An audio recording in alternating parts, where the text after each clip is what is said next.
Les nations sont bloquées. L'économie est bloquée. Confinement total. Crise financière. Les nations entières ont fermé les frontières. Entreprises fermées. Écoles fermées. Commerces fermés. Restaurants fermés. Églises fermées. Les événements sont annulés. Plus de rassemblements. Des deuils solitaires. Des drames qui ont lieu en secret. Angoisse, peur, stress, égoïsme, désobéissance. Voilà ce qui arrive lorsqu'on rejette Dieu. Nous ne voulons pas de Dieu dans les écoles, nous ne voulons pas de Dieu dans les entreprises. Pas de Dieu dans nos vies. Nous ne voulons pas obéir aux commandements. Dieu est gentleman. Là où on ne veut pas de lui, il ne vient pas. Immoralité sexuelle, mensonge, adultère, orgueil, c'est ce qu'il a en horreur. La bonne nouvelle de ce confinement, il donne du repos à ceux qui travaillent beaucoup. Du temps à passer avec sa famille, avec ses enfants. Du temps à passer avec son conjoint. De l'ordre à mettre dans sa maison. De l'ordre à mettre dans ses pensées. Du temps pour soi. Du temps pour la réflexion, pour la méditation. Du temps pour prier. Du temps pour se repentir.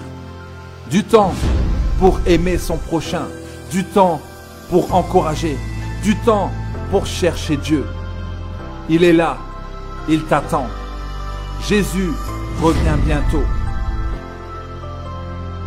Que Dieu vous bénisse.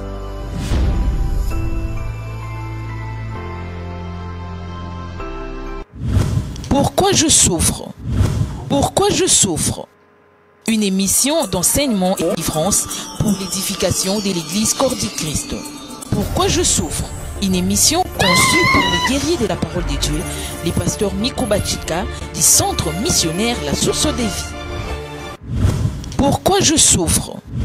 Pourquoi je souffre? À travers cette émission, tout ce qui était sous l'emprise du diable ont été bénis, délivrés et guéris selon les livres des Jean, chapitre 8, verset 32.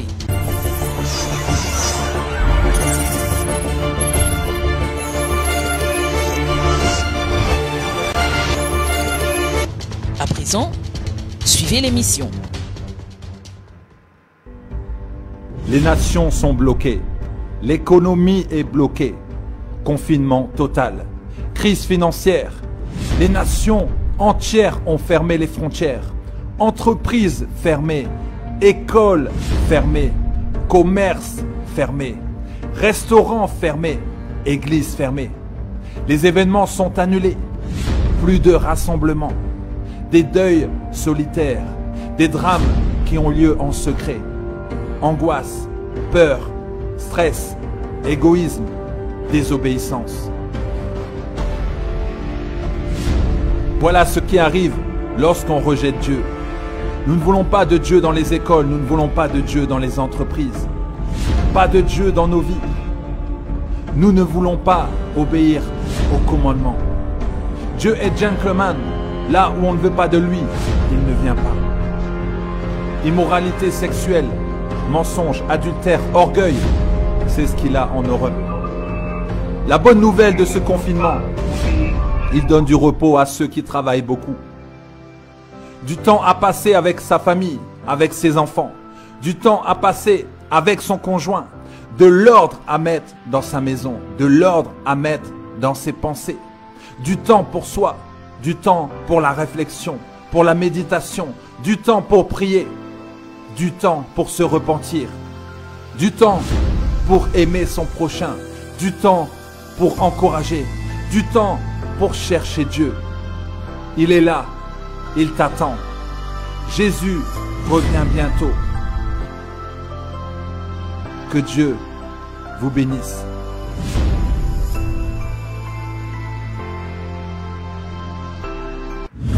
Pourquoi je souffre? Pourquoi je souffre? Une émission d'enseignement et de délivrance pour l'édification de l'Église Corps du Christ. Pourquoi je souffre? Une émission conçue par les guerriers de la parole de Dieu, les pasteurs Miko Bachika du centre missionnaire La Source des Vies. Pourquoi je souffre? Pourquoi je souffre? À travers cette émission, tous qui étaient sous l'emprise du diable ont été bénis, délivrés et guéris selon les livres des Jean, chapitre 8, verset 32.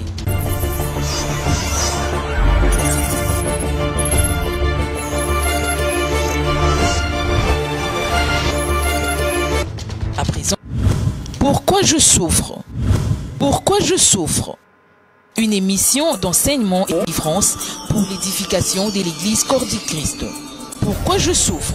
Une émission conçue pour les guerriers de la parole de Dieu, les pasteurs Miko Bachika du centre missionnaire La Source des Vies. Pourquoi je souffre? Pourquoi je souffre? À travers cette émission, tous qui étaient sous l'emprise du diable ont été bénis, délivrés et guéris selon les livres des Jean, chapitre 8, verset 32.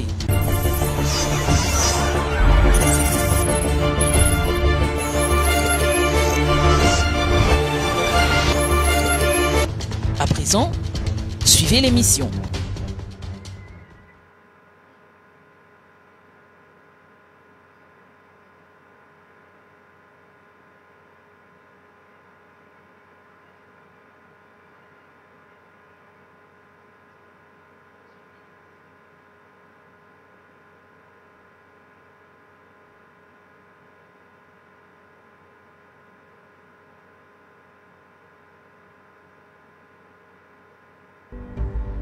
Les nations sont bloquées.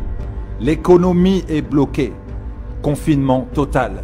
Crise financière. Les nations entières ont fermé les frontières. Entreprises fermées. Écoles fermées. Commerces fermés. Restaurants fermés. Églises fermées. Les événements sont annulés. Plus de rassemblements. Des deuils solitaires. Des drames qui ont lieu en secret. Angoisse, peur, stress, égoïsme, désobéissance. Voilà ce qui arrive lorsqu'on rejette Dieu. Nous ne voulons pas de Dieu dans les écoles, nous ne voulons pas de Dieu dans les entreprises. Pas de Dieu dans nos vies. Nous ne voulons pas obéir aux commandements. Dieu est gentleman. Là où on ne veut pas de lui, il ne vient pas. Immoralité sexuelle, mensonge, adultère, orgueil, c'est ce qu'il a en horreur. La bonne nouvelle de ce confinement, il donne du repos à ceux qui travaillent beaucoup. Du temps à passer avec sa famille, avec ses enfants. Du temps à passer avec son conjoint. De l'ordre à mettre dans sa maison. De l'ordre à mettre dans ses pensées. Du temps pour soi. Du temps pour la réflexion, pour la méditation. Du temps pour prier. Du temps pour se repentir, du temps pour aimer son prochain, du temps pour encourager, du temps pour chercher Dieu. Il est là, il t'attend. Jésus revient bientôt. Que Dieu vous bénisse.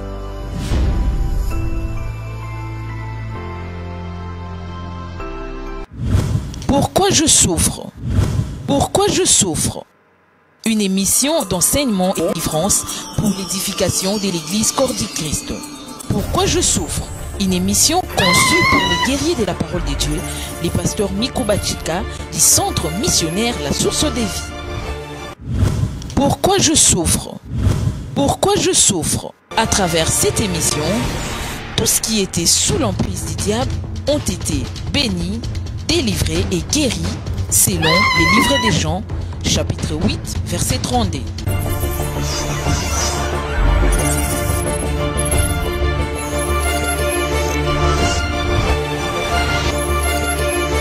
À présent, suivez l'émission.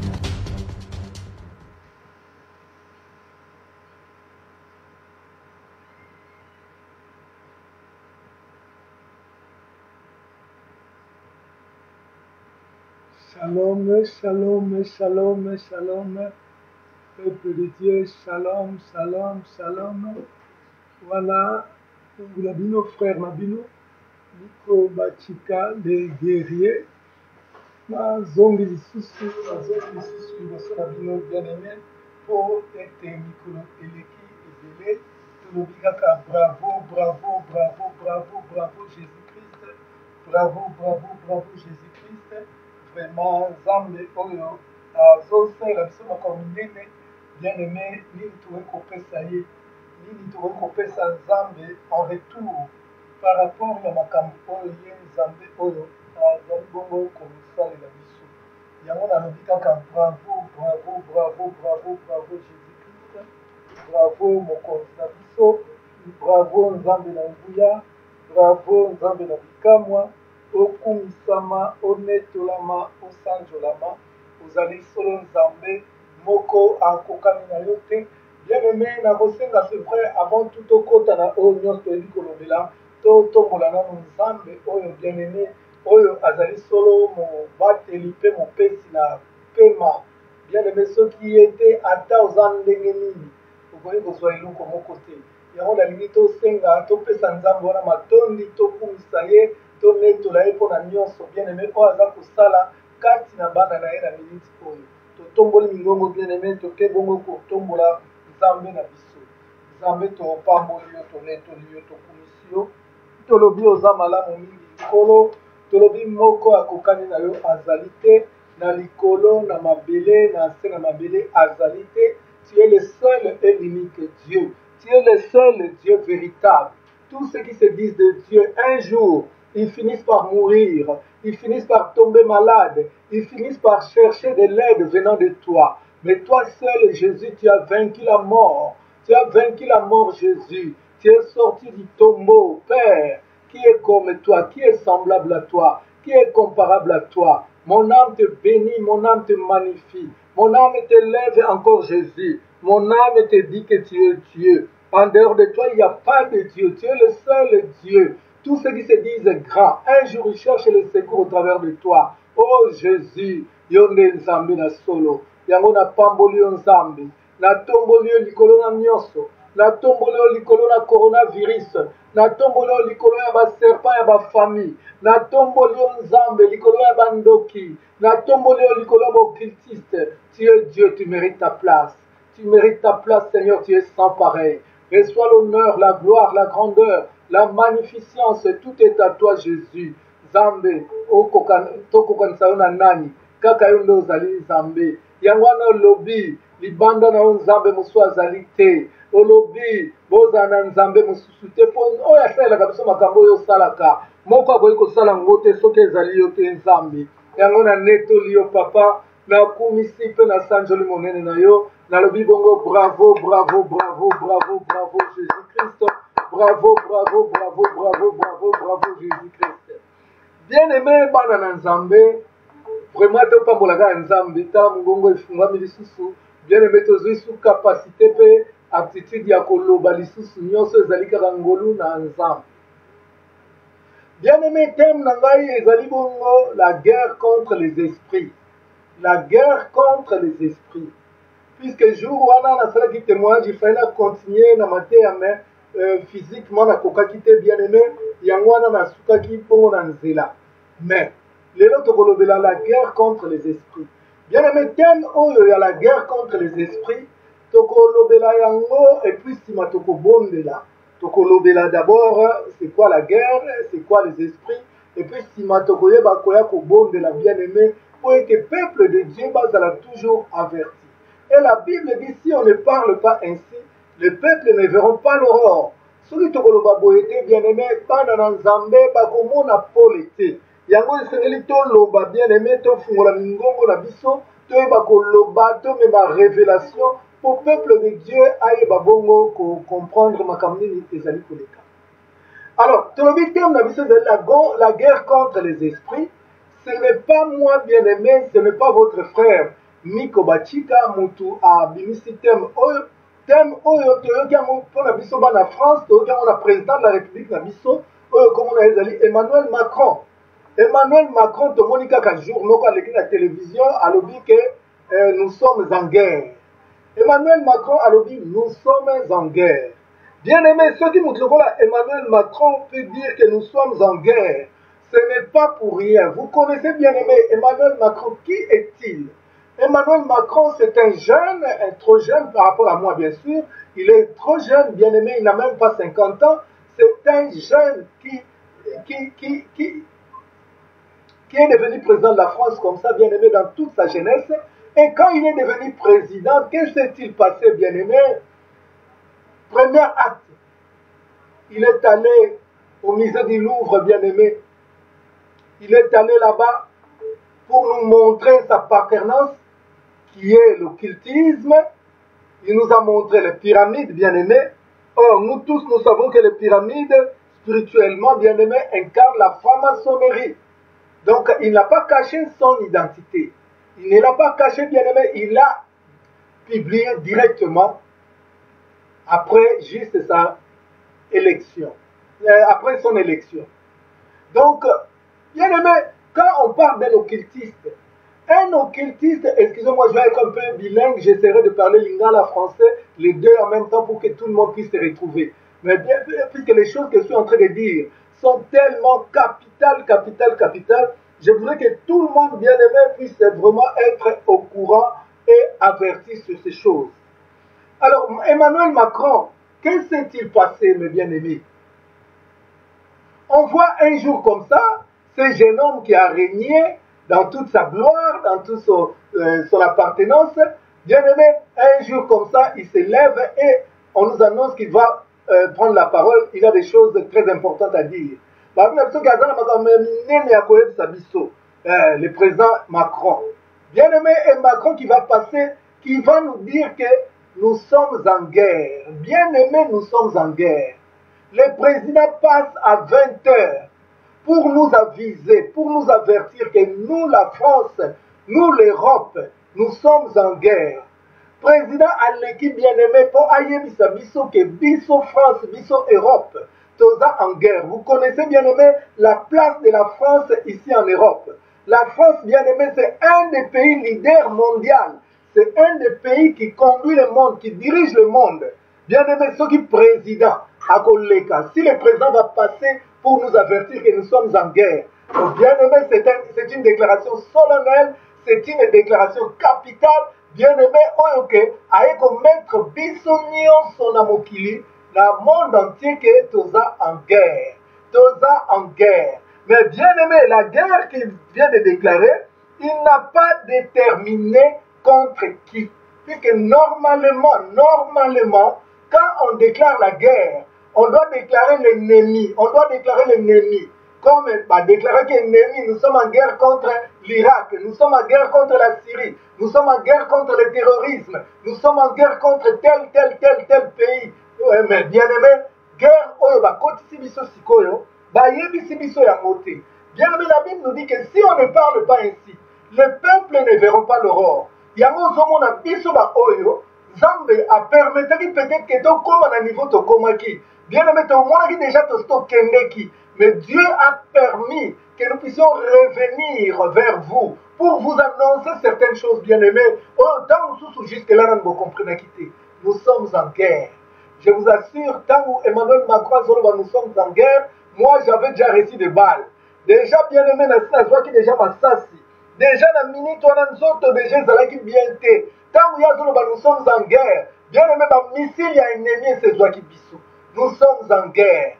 Bien aimé, mais Macron a lobby ennemité autres obundanaye. A lobby ennemité. Alors, maintenant, comme bien aimé, n'angolu n'anzambe, na komeka n'angolu n'anzambe na fungo la bino, pe à chaque fois n'angole kaka, toko doit tant pe à kobonde la bien aimé, pour te ba comprendre makambo oyo. Guerre oyo, eza makambo oyo ebandi awati. Guerre oyo, eza makambo ebandi awati. Ah, nazotanga Biblia na ngai, nazana Apocalypse chapitre 12. Bien-aimé, zwa Biblia na yo, mwana na etumba, komela ngai, mwana mayele, s'il te plaît, komela ngai. Oui, bah, tous la guerre toujours, tous un peu convalescent, mais Zamba toujours à contrôle, il y a toutes choses. Mwana mayele, komela ngai, Apocalypse 12, verset 7 à 9 et verset 12. Donc, dans le Koma, Apocalypse chapitre 12, verset 7 à 9. Apocalypse chapitre 12, verset 7 à 9, et au Bakissi, verset 12. Apocalypse 12, verset 7 à 9, et au Bakissi, verset 12. Voilà, bien aimé, ce que nous avons à dire. Donc, Emmanuel Macron nous annonce la guerre, il décrète la guerre, mais bien aimé, il ne nous parle pas de l'ennemi, il ne nous parle pas de l'adversaire, il ne nous parle pas de la personne avec laquelle nous allons bien aimé livrer le combat, la guerre. Mais il nous avertit simplement qu'il y a la guerre. Alors bien aimé, rien n'est caché dans la Bible. Dans la Bible, tout est à nu et à découvert. Et il n'y a rien de nouveau sous le soleil, le dit la Bible, bien aimé. Alors, nous allons lire ces versets, ces passages que nous venons de citer. Le Tozotanga, Apocalypse 12, versets 7 à 9. Après, nous allons passer au verset 12. Je lis au nom de Jésus-Christ. Et il y eut guerre dans les ciels. Michel et ses anges combattirent contre les dragons, et les dragons et ses anges combattirent. Mais ils ne furent pas les plus forts, et leur place ne fut plus trouvée dans les ciels. Il fit précipiter les grands dragons, les serpents anciens, appelés les diables et Satan, celui qui séduit toute la terre. Il fit précipiter sur la terre, et ses anges furent précipités avec lui. Voilà, bien-aimé, ça c'est la parole de Dieu. Ah, bien-aimé, Eza Lilobananzambe, Tozomona, bien-aimé, la Bible nous éclaire, puisque la Bible ne laisse pas des zones d'ombre. La Bible, bien-aimé, quand il déclare des choses, Dieu est la vérité, Dieu est la lumière. Donc, bien-aimé, quand Dieu déclare, il déclare, bien-aimé, avec toute la lumière pour que nous puissions être au courant et connaître les choses qui se passent. Ici, on nous parle, bien-aimé, d'une guerre dans les ciels. On nous parle d'une guerre dans les ciels. On cite, bien-aimé, les acteurs de la guerre. Mais tandis que la guerre d'aujourd'hui, la guerre que nous déclare Macron, bien-aimé, même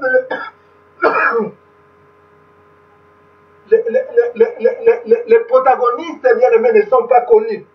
On nous dit simplement que la guerre commence.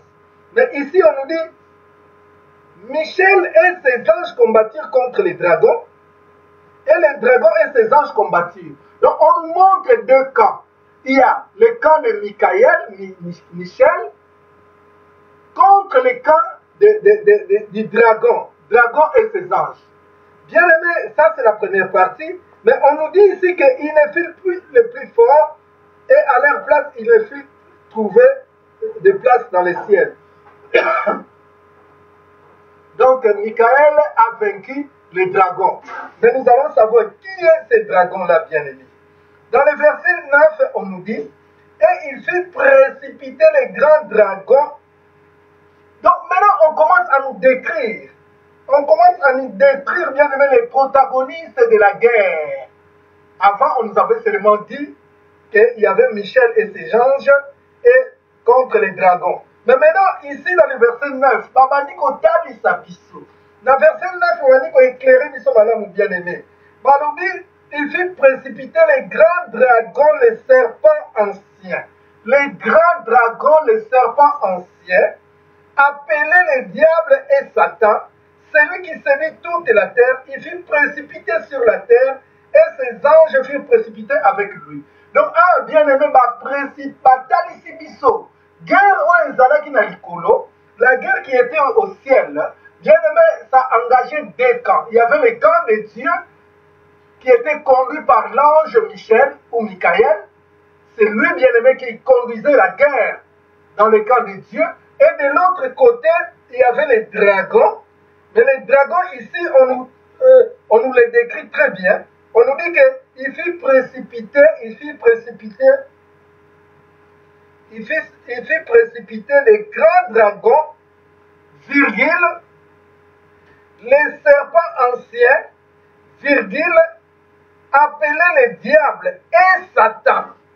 Bien-aimé, tous ces noms-là que vous venez de voir, tous ces noms, dans le verset 9, Bien aimé, eza identité à Satan.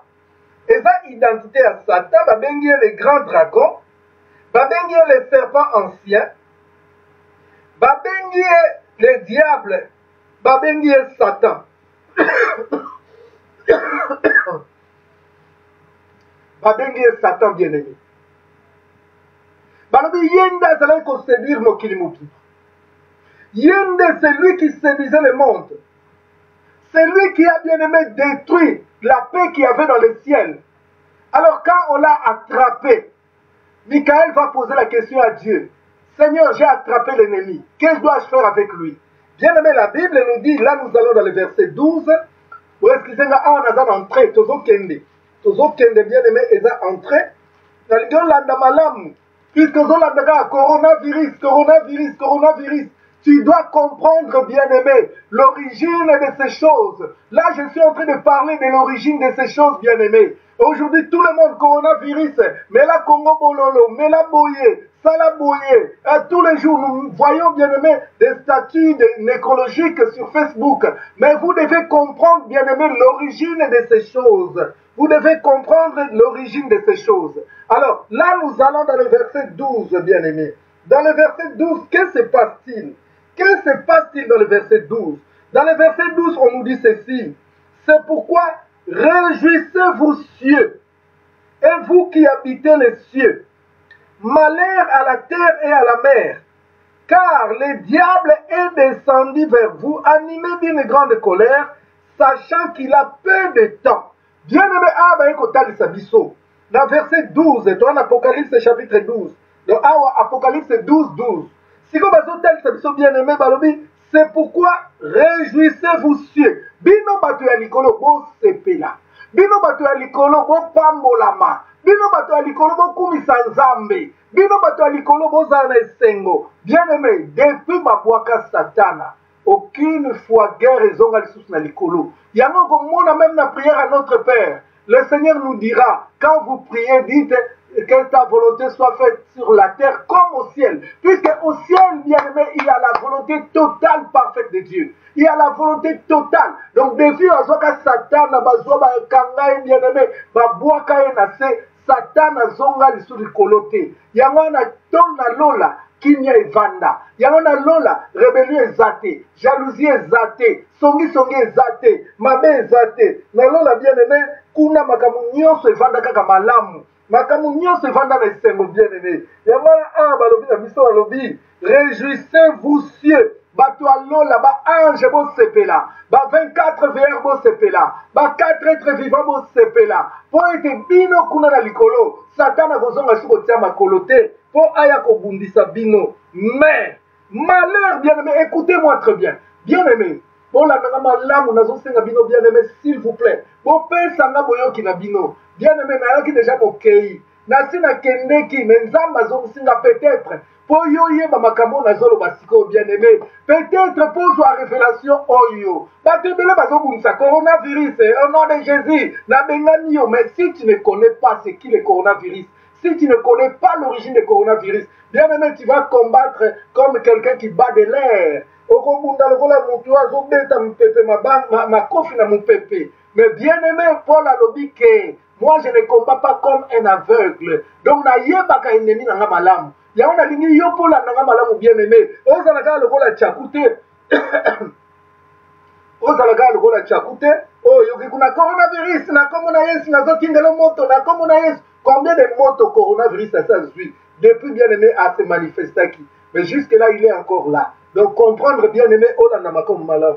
Alors Nzamba lobi, malheur à la terre et à la mer, car le diable est descendu vers vous, animé d'une grande colère, sachant qu'il a peu de temps. Bien aimé, tali biso que malheur na ebale, malheur na mabele, malheur à la terre et à la mer, car le diable Satan, moi je le surnomme aujourd'hui le coronavirus, est descendu vers vous, animé d'une grande colère. Colère, on a bien aimé, a quitté les monani, a quitté les angokaka yonangai, a quitté les pauvres, balobi, bino babita ya mabele. Boye ba que le diable Satan akiteli bino na kanda makasi, akiti na kanda makasi, akiti penza na kanda makasi, sachant qu'il a peu de temps. Bien aimé, Satan a dit qu'il a peu de temps. Tant que tu as la mokili, mokili bien aimé, zoke na suka. Bilembo oyo sapesaki nyonso ekomi kokokisama. Moko na moko ezokokisama bien aimé. Tant biso tobongolaka motema toyokaka bilembo alokola ba histoire. Mais lelo nous le vivons bien aimé, nous le vivons. Donc bilembo wana ekomi kokokisama. Tozomona bien aimé, pasteur na pasteur ya mobali na ya mobali babalani. Ya mwasi na ya mwasi babalani. Lelo ni kambo ya lesbianisme ekomi na ngoma kamoko normal. Et comme bien aimé, pour nous, des droits au but. Bien aimé, malheur. Soulignons bien la Bible, Apocalypse 12, 12. C'est pourquoi réjouissez-vous cieux et vous qui habitez dans les cieux. Malheur à la terre et à la mer, car le diable est descendu vers vous, animé d'une grande colère, sachant qu'il a peu de temps. Donc, puisque le diable a quitté, Azana Tamouké, malheur na biso babita ya mokili, na babita ya dibale, toke na biso, puisque makambu est grave. Les choses sont graves, mes enfants. Les choses sont graves, mes amis pasteurs, mes amis serviteurs de Dieu. Les choses sont tellement graves, L'heure est grave, l'heure est grave, l'heure est grave. Alors, bien aimé, tu as toujours la thème, il y a Emmanuel Macron à Pessibiso, que nous sommes en guerre. Alors, si on a Ephésiens chapitre 6, verset 12. On a Ephésiens chapitre 6, verset 12. La ligne bien aimé, tant que vous avez partagé vidéo, puisque on a une vidéo bien aimé, on a une vande pe na mutema na ona vi na yo. Et vandi bien aimé, obo salangwata mukete. Pour les avertissement. La Bible dit qu'avant que quelque chose de grave vous arrive, le Seigneur commence d'abord par nous avertir. C'est pour cela, bien aimé, Nalingi, au partager vidéo, au invité, bele balanda yango, et ça tellement important. Bien aimé, ce qui m'a dit que nasina kendeki. Nasina kendeki, bien aimé, na comment déjà la porte ya liwa. Zamba zongi singai. Pour la kolobela makambo, bien aimé. Donc, c'est que ça blague. Ne prends pas les choses, bien aimé, à la légère. Ne prends pas les choses à la légère. Tu dois combattre celui que tu connais. L'ennemi que tu connais. On combat, tu combattant, combattant. Tu combattaba. Qui combattaba. Bien aimé, obunda bitumba po olonga. Alors, awana Ephésiens 6, verset 12. Moi, je suis merci, merci, Magilwaba. Alors, bien aimé, kuna alobini. Dans Ephésiens 6, verset 12, balobi. Car nous n'avons pas à lutter contre la chair et le sang, mais contre les dominations, contre les autorités, contre les princes de ce monde des ténèbres, contre les esprits méchants dans les lieux célestes. Voilà, bien aimé, Oyo, Paul aye kofungola biso awa. Paul aye kofungola biso. Paul alobi, tozo bunda. Nous n'avons pas lutté contre la chair et le sang. Tozo bunda contre la misuni ote. Makila ote. Yango zomona bien aimé, quand Macron fait son allocution, il dit nous sommes en guerre. Mais il ne nous décrit pas, bien aimé, l'adversaire. Pour adversaire à sa charnalité, adversaire à sa spirituel. Alors, Aekoloba, à Talitibiso, à Saliboa liste, alobi, mais nous luttons contre les dominations, contre les autorités, contre les princes de ce monde des ténèbres, contre les esprits méchants dans les lieux célestes. À Talitibiso, bien aimé, konzi. Atali biso bien aimé bakonzi oh bazako konza mokili oyo. Bakonzi bien aimé oh bazako konza mokili oyo. Pe bakonzi wana mingi komona baza batu oyo baza na deuxième monde. Dieu aza na troisième monde. Bango baza na deuxième monde bien aimé place oyo bavandi pour ko diriger mokili. soki balingi bien aimé bafrappe mokili oyo na nzela ya bamai eloko nini ekosalema bakopesa ordre à partir kuna ya deuxième monde bien aimé ndenge tozomona batempete ndenge tozomona batsunami ndenge tokomona makambo ndenge na ndenge bango kuna nde bato bakoordonne bango nde bakoordonne bien aimé soki baordonne makambo wana yango nde eza koya kofrappe biso yango nde eza kofrappe mokili soki mpe basepeli bien aimé neti sikoyo toza na ka ya corona balingi basala mwa eloko moko boye bien aimé na mipepe alors bakotinda baesprit moko boye esprit wana ntango kokita yango nde koya kofrappe biso lokola sikoyo bien aimé toza na guerre contre corona. Mais Emmanuel Macron, quand il parle, nous sommes en guerre, il connaît bien aimé, il connaît la réalité, puisque c'est quelqu'un qui est bien aimé. Moko Kata va diriger le monde kabbalistique, il y a un monde à ténèbres, lui il fait partie. Mais bien aimé, a dit que, et que ça là, scandale, tellement il est obligé d'avertir le peuple. Mais son avertissement n'est pas innocent. Son avertissement n'est pas innocent, bien aimé. Azako tali sabiso makamu oyo biso tozo vivre lelo oyo mais ya yebi yango bien aimé ayebi yango yebi yango en français l'assassin revient toujours au lieu du crime bien aimé za makamu ya lokola bandoki ndoki akoyebi sabino ke en tout cas na moni na famille mikolo ya accident ko salma bato bakufa bele na famille bino monaka mais oyo yebi yango ndenge nini mais puisque lui il a participé bien aimé dans des réunions nocturnes lui il a participé bien aimé dans ma réunion wana ya mabe yango wana azoyebisa bino et puis yemba ke ndoki ayebi kaka koboma ndoki ayebi kobikisa te cet homme bien aimé pas seulement lui Macron mais voyez tous les dirigeants du monde bien aimé bango nyonso baide na bango za koconverger ndenge moko bango nyonso bakati bango zokende ndenge moko bango nyonso bien aimé bayebi ke ekozala boye ekozala boye ekozala boye mais lokola eza eloko oyo basi baaretaki na monde ya ténèbres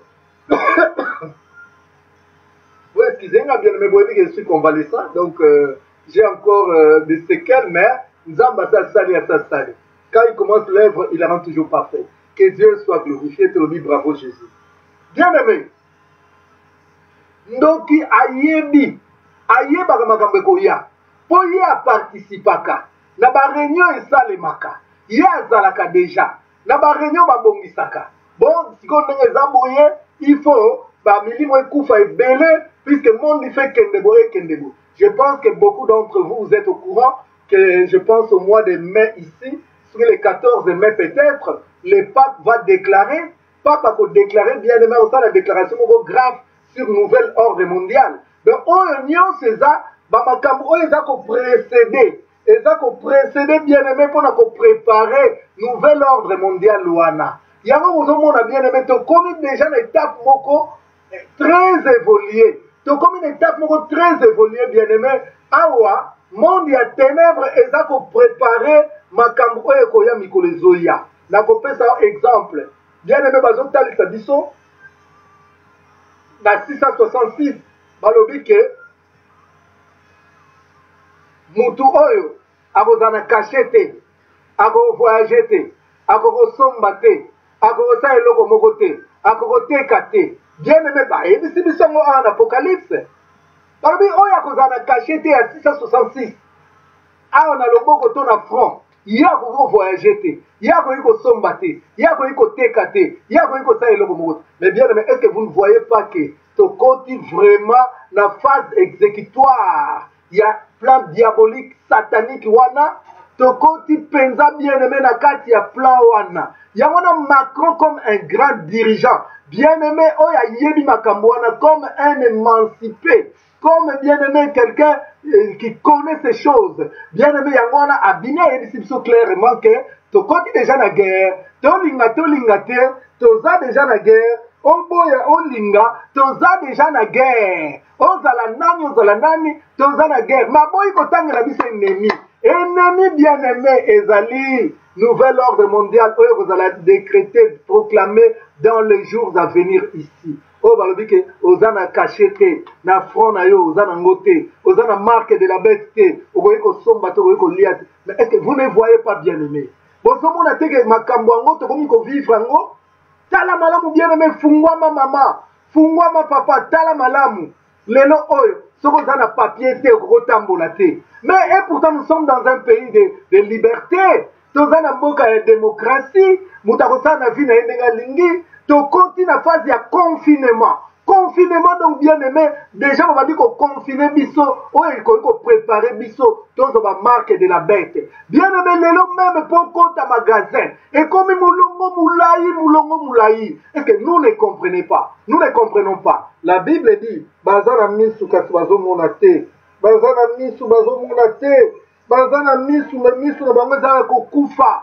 bien aimé toyokaka makambo na sango mais lelo tokomi kovivre yango bien aimé yango awa Paul atalisi biso Paul alobi tokobunda contre la chair et les santé mais tozobunda contre les autorités contre les principautés de ce monde des ténèbres. Il y a des principautés bien aimés, des gens qui dirigent ce monde bien aimés spirituellement. Ce sont des autorités des princes et des ténèbres.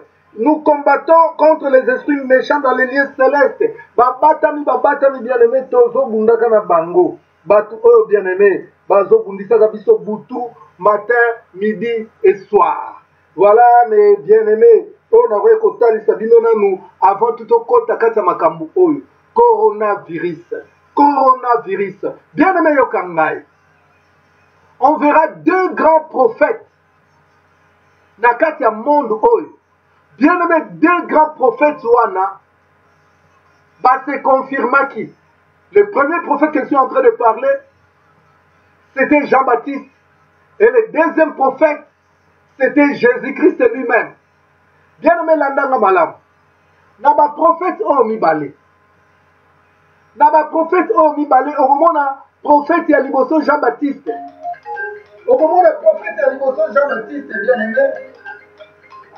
Découpé dans un live, hein? Je suis en live. Bien-aimé prophète Yaliboso Jean-Baptiste, nini bien-aimé comme il a qui Jean-Baptiste a été pas disciple. Alors, voici l'agneau de Dieu qui ôte le péché du monde. Suivez-le. Attends ici, parce que Zambé a solo yewana. Zambé a solo yewana bolandaye. Yende mwana na pate, oya kopiki sabino. Na ba fleo nyo sekoya. Na makamu nyo sekoya na moki. Peut-être qu'on a bien aimé la tour ya Yesu a confirmé que na ba prophète nyonso ba botami na mwasi pe mobali moko akokani na Jean-Baptiste azalité. Jean-Baptiste aleki bango nyonso. Bien aimé, pourquoi ba prophète mibale ou bien aimé ba se confirma ki bango mibale. Au moment où on a ba prophète sur la nyonso mibale, bango mibale bazalaki pe na même langage. Je prendrai le premier exemple bien aimé. Jean-Baptiste disait toujours aux pharisiens, race de vipères. Jésus-Christ pareil bien aimé. Il n'est pas dans kolobagara ndenge moko. Race de vipères. Langage wana zalanga na bango mibale bien aimé. Quand on parlait de race de vipères, bien aimé, qu'est-ce que cela symbolisait? La race de vipères. Pourquoi la race de vipères?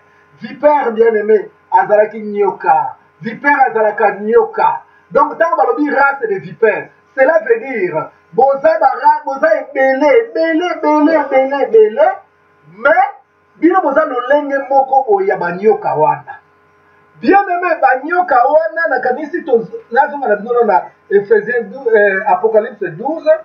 Kuna balobi na biso nini bien aimé?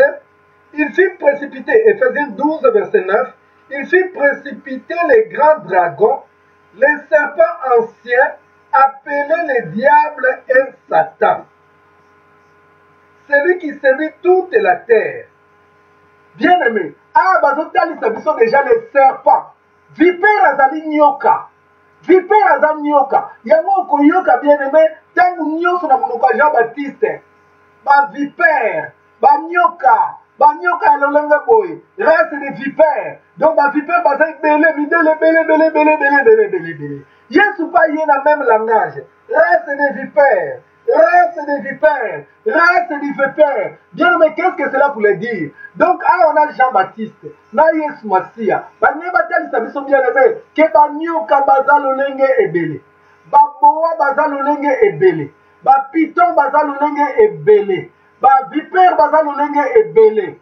Bien aimé, ba nyoka baza ndenge na ndenge, baza ndenge na ndenge bien aimé, pona ko déterminer nombre na bango eza mukete. Yango na Yesu bande ko kebisa biso déjà. Jean-Baptiste azali ko kebisa biso déjà. Que bozana bitumba na ba race ebele ya ba vipère. Bien aimé na kata ba race wana. Eza na race ya célibat. Eza na race ya maladie. Eza na race ya stérilité. Eza na race ya corona. Eza na race. Donc nyonso wana bien aimé eza na ba vipère. Nyonso wana eza na kaka ba serpent. Eza na kaka ba serpent bien aimé. Vipère azali serpent. Tant que vous avez race de vipère, ton race de serpent. Bien aimé, ezali kotalisa ki tokokuta na banyoka ndenge na ndenge, banyoka ya lolenge na lolenge. Eya lokola Paul bien aimé, Paul akutanaki na banyoka ya lolenge na lolenge. Paul akutanaki bien aimé na python. Paul akutanaki na vipère. Paul akutanaki bien aimé na ba serpent ya ndenge na ndenge. Akutanaki na serpent oyo azalaki koprophétiser. Akutanaki na serpent bien aimé oyo azalaki koprophétiser kati ya mwana mwasi wana. Akutanaki na serpent oyo abimelaki kati ya moto. Bien aimé okokutana na vie na yo na ba serpent ya lolenge na lolenge, okokutana na ba vipère ya lolenge na lolenge. Yango na à chaque situation bien aimé, Satan abimisaka espèce moko boye, Satan abimisaka race moko boye. Na moment tozoloba bien aimé, Satan abimisi race ya ba corona, abimisi ba corona bien aimé. Pona yo na ngai tozoyoka ngo lokola moya ya sika, mais corona za moya ya sika te, babengi yango nini COVID-19. Donc pona bango moko basi basisitaki ye déjà depuis 2019. Bien aimé aza eloko ya sika te pona yo na ngai tozomona lokola aza ya sika, maza ya sika te, azali bien aimé oyo abanda kala. Donc serpent à chaque circonstance, bien aimé azobimisa serpent moko boye, po serpent wana aya kobundisa, po serpent wana bien aimé aya kobebisa, po serpent wana aya konyokola. Yango wana bien aimé na moment oyo tokomi na 2020, mais esa lokola toza en retard, tokomi na 2020 bango balobi COVID-19. Bien aimé COVID-19, nyoka oyo bango ba préparé depuis 2019, nyoka oyo ba bongisi po aya ko détruire mokili, nyoka oyo ba bongisi po a détruire ma famille, nyoka oyo ba bongisi po a panza mabota. Bien aimé yona ba bengi COVID-19. 19 veut dire 2019. Or ba lâché bien aimé na 2020. Tala bien aimé ndenge Satan aza kosala, tala ndenge bandoki baza kosala bien aimé. Ennemi otokomi na esiko yo na ngai COVID-19, komi la COVID-19 to corona 2010 corona 2020 te coronavirus bakobenga coronavirus. Bien aimé, coronavirus eza nango nyoka, espèce ya nyoka. Pona ebisi osoki makambo esili na 2020 te, na 2021 mpe bakobimisa eloko mosusu, bakobimisa espèce mosusu. Bien aimé, nyonso wana eza na ba espèce.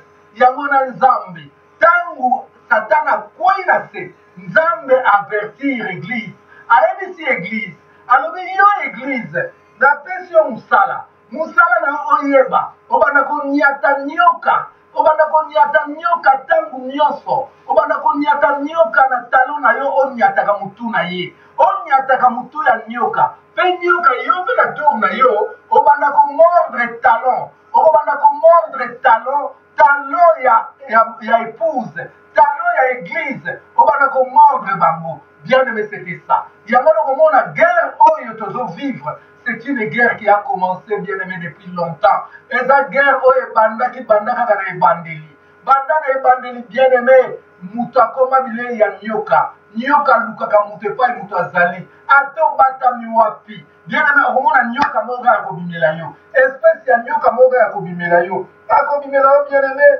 pour aya ko détruire vie na yo. Ako bimela o bien-aimé pour amordre yo. Ako bimela o bien-aimé amordre libala na yo, amordre mabota na yo, amordre santé na yo, amordre bozwi na yo, amordre banyoka nyonso bakokani te. Lelo toza na guerre contre coronavirus. Bien-aimé ye pa ye na mission na ye, aye na espèce na ye bien-aimé na lolenge na ye. Mais yo na ngai bien-aimé, esengeli toyeba vie na biso yango wana bien-aimé. Vie na biso yango wana ekosilaka jamais. Ekosilaka jamais. Nzambe alobi na nyoka yo komordre mwasi. Yeba ke mwasi yeba ko écraser yo. Yango wana mission na yo pe na ngai bien-aimé. Esengeli toyeba tango nyonso ko écrasaka serpent. Serpent oh lelo bien-aimé aye na mission mosusu kombo na ye coronavirus. Esengeli to écrasaka ye. Butu pe moi bien-aimé puisque tokombi bilei na ye. Bilei na ye bien-aimé. Soko zotala ndenge corona zolia batu. Oh, konta na Facebook bien-aimé. Konta na Facebook. Omuna koma corona zolia batu bien-aimé na ndenge mukete. Nataka une parenthèse muke bona zongela bien-aimé. Namoni hier ndeko muka bengi ngai. Ndeko bengi ngai bolimisi muke de na melaka mai.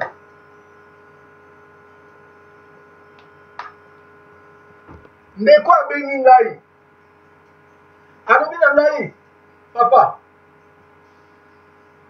ngai awa corona ekangi ngai namonaki témoignage na yo eke kopesaka mwa baelema mpo ngai mpe nakoka kosala ndenge osalaki mpo ngai mpe nabika na corona nayebisi eka ndenge boyebi kaka ndenge tolobaki ke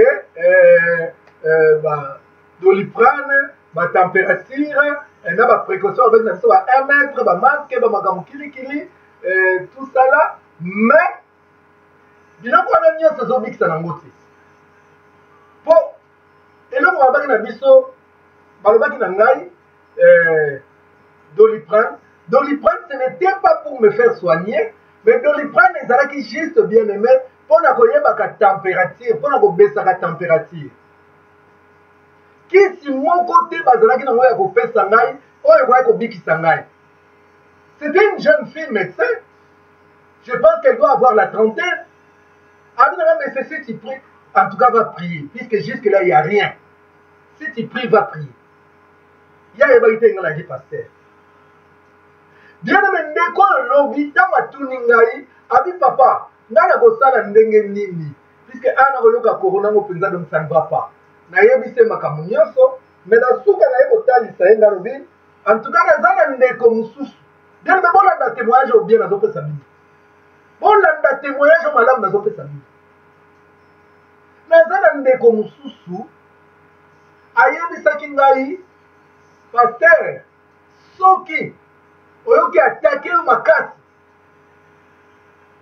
zwa kaka tangawisi zwa ai zwa matungulu zwa babiloko wana nyonso oyebi kaka sangisa comme ça mama Liliane asalela yo te asalela yo te omela yango ekoyede ekosoulage yo donc ndeko moko abengi nga atuni ngai mpe nayaki na ngai na remede mosusu te nayebisi ye kaka bapesaki ngai na ndeko mosusu bien me bolanda nga malamu ntango nayebisi ye alobi c'est bon nazoyebisa mama asalelaka bien mais ça c'était vers les 15 heures mais je vous assure mes chers amis na pasi na motema naza na convalescence ce n'était pas le temps pour moi de revenir bien aimé mpona ya kosala bémission te ezalaki na motango te fai navanda nano lisusu bien aimé mais il y a des choses qui me motivent bien aimé ndeko oyo tosonoli na 15 heures ok pasteur ça va nazoyebisa madame bien aimé na 17 heures bazobenga nga mpona koyebisa ngai ke ndeko wana na miniti oyo aza mokufi aza ye mokufi bien aimé ndeko wana akufi bien aimé ti bazoyebisa ngai obi lisolo ngo nazokoka meme kobeta yango te eleki na binzambe ngai nani ngai miko bachika ngai nani pour ngai na bika ndeko oyo kufa kutu yazalaki moi bien par rapport ya ngai. Mais bien aimé yoka lisolo suki wana te ndeko oyo apesaki ngai mpe remède kuta bina ngai pase nga mama Liliane na pase mama Liliane tisinga na yo oloba te. Bien aimé asololi na mama Liliane apesi mama Liliane remède zwa sala boye kata boye sala boye sala boye sala boye. Bien aimé ndenge mpe mama Liliane asalaki ndeko wana bien aimé quelques jours après tant nga na bandi koyoka moi bien bazoyebisanga ndeko wana aza bien te na minute oyo tozoloba aza entre la vie et la mort, il est dans le coma. Or que bien aimé ntango ye azoyebisa ngai ke sala boye mela boye lui-même était déjà bien aimé attaqué. Mais tala ye bien aimé apesi nga remède oyo esoulageaki ngai, je vous assure ça m'a soulagé bien aimé. Mais ye moko bien aimé la minute oyo tokoloba aza entre la vie et la mort. Je suis en train de prier pour lui, bien-aimé. Quand je vois ces deux cas, ça me dérange. Ça bouge ma tête. Je me dis, qui suis-je, moi, Miko Bachika? Qui suis-je, bien-aimé? Nasala qui peut nini? Na wani sa notam na kati ya coronavirus, bien-aimé. Nazala kata na makasi ya kosambela te. Nazala kata na makoki ya kosambela te. Bien-aimé, nyonso munga na mutu. So ba bongo tuna nga loba liloba suka na akina liloba suka koloba te. Bien-aimé, mais tala bandeko oyo bango wana lelo oyo moko aza entre la vie et la mort. Moko na minute oyo bien-aimé sa femme m'a appelé vers 5 heures du matin 6 heures du matin. Bien-aimé pona kolela na ngai nazangi na likambo koloba nalobi kaka Yesu nyonso eza kaka ye kaka yo nde oza Nzambe kaka yo nde oza Nzambe. Bien-aimé toza na monde moko oyo coronavirus bien-aimé eza na kaka le serpent ancien oyo ayaka na bavi na biso na baforme nyonso mpona kodétruire biso nyonso mpona kosala biso mabe. nayebisaki bino bien-aimé coronavirus oyo ozomona lelo ebandi lelo te. Depuis l'Ancien Testament il y a eu le coronavirus bien-aimé. Depuis l'Ancien Testament il y a eu le coronavirus. Okoki kotunanga Pasteur Miko na Ancien Testament coronavirus eutaki wapi? Nakotalisa yo bien-aimé bana Israël babimi na bilaka na Nzambe bazotambola elongo na Nzambe bazokende na Nzambe ye moko mpo Moïse ayebisaki Nzambe soki okotambola na biso te biso tokobouge te, soki yo kozala na biso te biso tokotambola te, mpo biso totambola ifo yo ozala na biso. Nzambe andimaki contrat. Bien-aimé, la Bible dit la nuit il était avec eux comme une colonne de feu et la journée comme une colonne de nuée. Il était avec eux, bien-aimés. Il a marché avec eux. Mais par comme on a esika moko bien-aimé, Bible lobby, esika yango bien-aimé, coronavirus ebimi. Coronavirus ebimi bien-aimé. Malobi coronavirus ebimi, ba serpent brillant bien-aimé. Coronavirus bien-aimé, et ça va serpent. On a aussi côté c'est bien déjà dans Apocalypse 12 bien-aimé, Apocalypse 12 verset 9. Malobi le diable Satan, le serpent ancien. Le serpent ancien, c'est un temps où madame, pour yoka bien-aimé. Coronavirus, c'est un ramassicate. Ah, Apocalypse 12 verset 9 yoka. Il fit précipiter les grands dragons, comme on a dit les grands dragons. Les serpents anciens, nyoka ya kala. Oya bandaka guerre na Adana Eve kuna na jardin d'Eden. Oyo ba emsaka ke banakolia poussière. Oyo ba emsaka ke mwasi akonyata mutu na ye. Nyoka ya kala bien-aimé. Bandi babwaki les grands dragons, les serpents anciens, appelés le diable et Satan. Celui qui séduit toute la terre et fut précipité sur la terre, et ses anges furent précipités avec lui.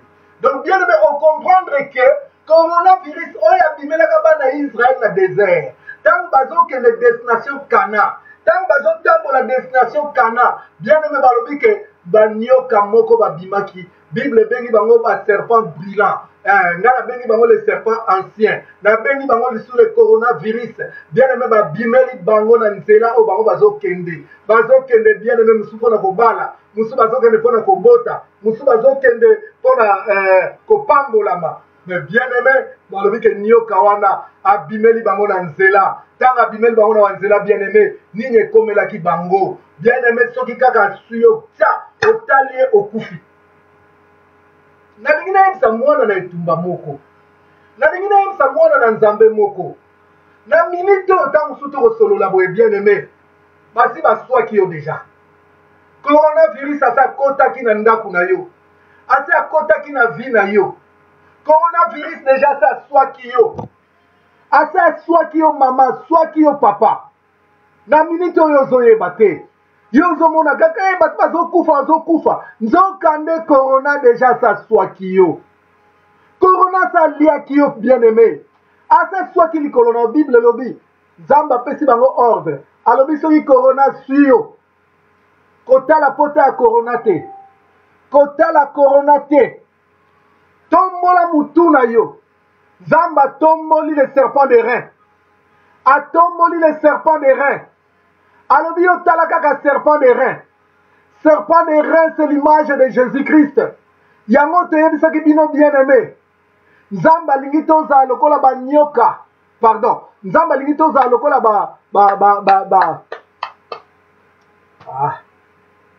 toza lokola ba aigle. Zamba lingi toza lokola ba aigle. Balobi aigle. Ya mataka likola ke kotala sanza. Bien aimé na minute oyo nzamba zana besoin ba aigle. Nzamba zana besoin ba aigle mama. Nzamba zana besoin ba aigle papa. Oyo ataba suyo kotala potate. Yo matata la sanza. Sanza c'est le soleil levant, c'est Jésus-Christ. Lokola aigle atalaka sanza. Yo matata la sanza. Bien aimé nyonso ane kozala ni le sans effet. Morsure na ye kozala ni le sans effet. Na kombo na Yesu Kristo. Na minute oyo bien aimé. Bato ebele. Bazo swa bango. Mais malheur na bango ezalike. Na place batala sanza. Na place batala Yesu. Bango bien aimé. Bazo tala baboti na bango. Bazo tala ba pasteur na bango. Bazo tala ba nalo baneti ngai. Soko tala ki ngai. Yo moko nga okufa. Po nga moko pe déjà nazalaki mokufa. Il fallait maman Liliana matata la sanza. Fallait maman Liliana matata la Yesu Masia. Fallait maman Liliana solola na Yesu. Kono yo mto pesi nga mobali oyo. Mission pesa ki na kokisite. Kono olinga lelo na tika la veuve. Kono kita yo moko sala. Bien aimé. Bible nous dit quand on tourne les regards vers lui, on est rayonnant de joie. Il fallait que misu na etala nzambe. Soki misu na etala ki na benga na famille na ye. Na minute oyo, nenga déjà ça comme ko kende boy. Na minute oyo, nenga za déjà na coma. Na minute oyo, nenga vi na komi boye. Qu'est-ce que moi je dois faire? Moi je ne trouve pas qu'est-ce que je dois faire. Pasteur, prends le stylo. Prends un bout de papier, fais tes dernières déclarations, puisque là je vois comme si tu ne dois plus revenir. Bien aimé, ça allait être ainsi. Ça allait être ainsi.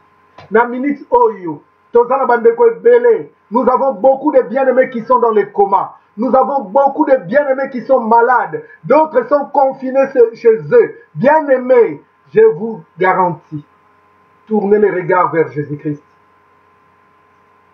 Tournez les regards vers Jésus-Christ, bien-aimé.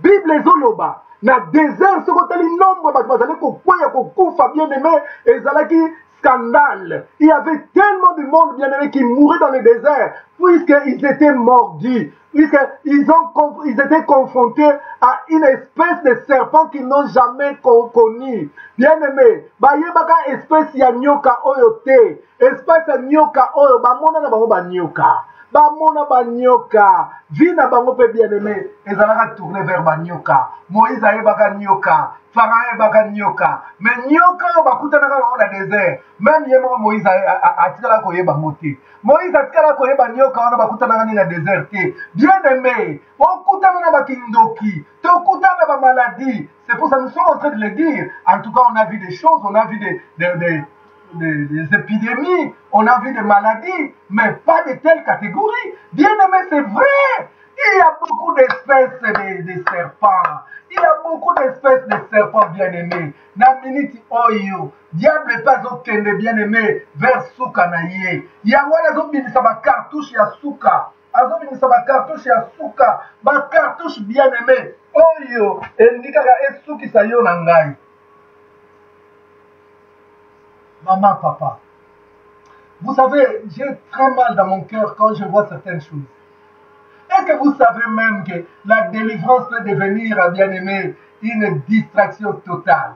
Dans l'église Mikolonios, on en est Jésus, dans un bengana, ça peut être, bien aimé, distraction. Il y a longtemps que quand nous voyons de telles choses nous arriver, bien aimé, la première des choses, pour toi, enfant de Dieu, pour moi, enfant de Dieu, c'est d'abord de chercher la relation avec le Seigneur. La relation avec le Seigneur. La relation avec le Seigneur bien-aimé.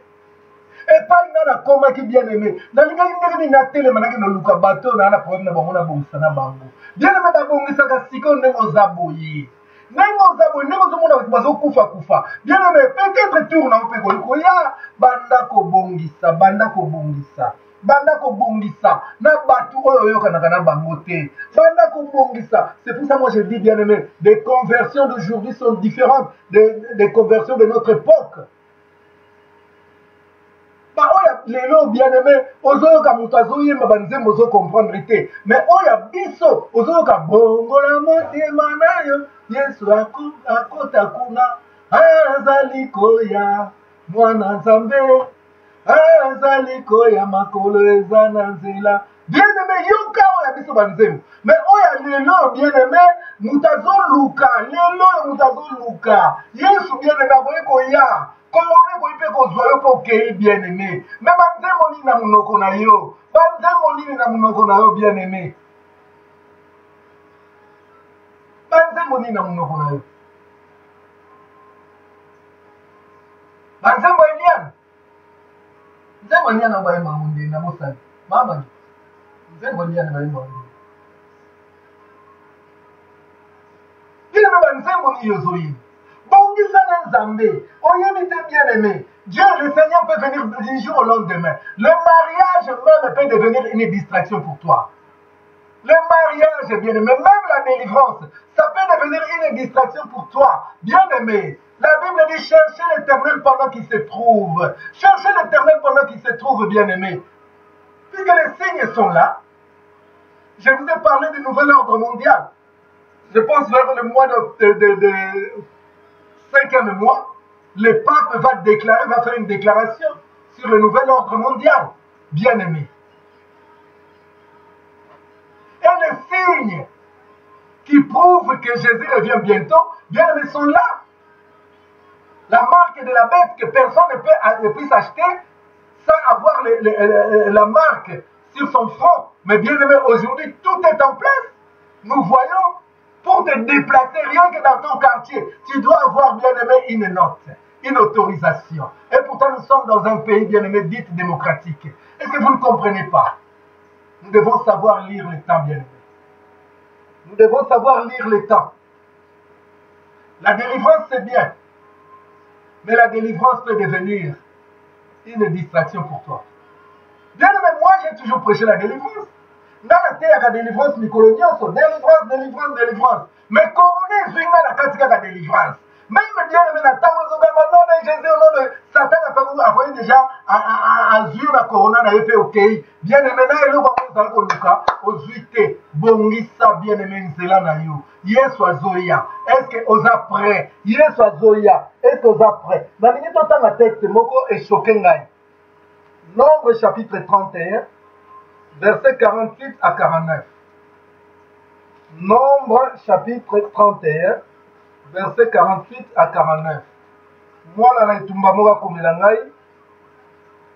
Mwana mayele, nombre 31, 48 à 49.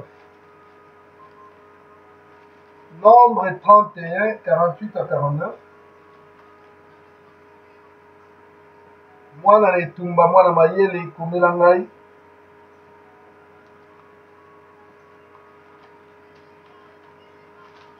Nombre 31.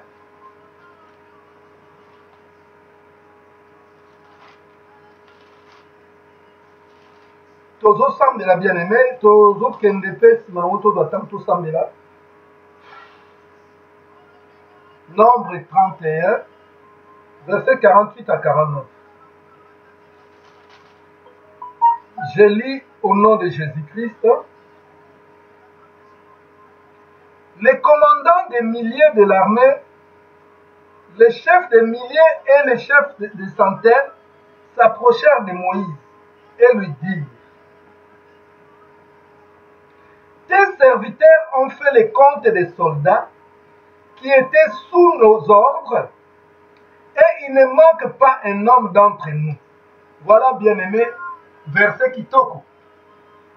Verset Kitoko, bien-aimé. Ah, balobi ke bakonzi ya basoda sima ya bitumba basali recensement,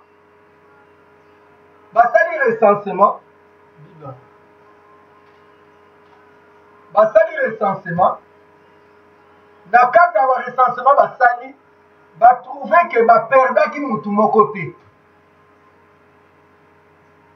Na bandeli Bible elobi boye bakonzi ya basoda sima ya bitumba bazalaki na yango basali recensement, mpe bango nyonso moko na moko ayaki pene ya Moïse mpe bayebisi Moïse ke oyo Moïse okumisama toperdre ata mutu moko te, toperdre ata mutu moko te, soda moko akufi te, biso toza bien.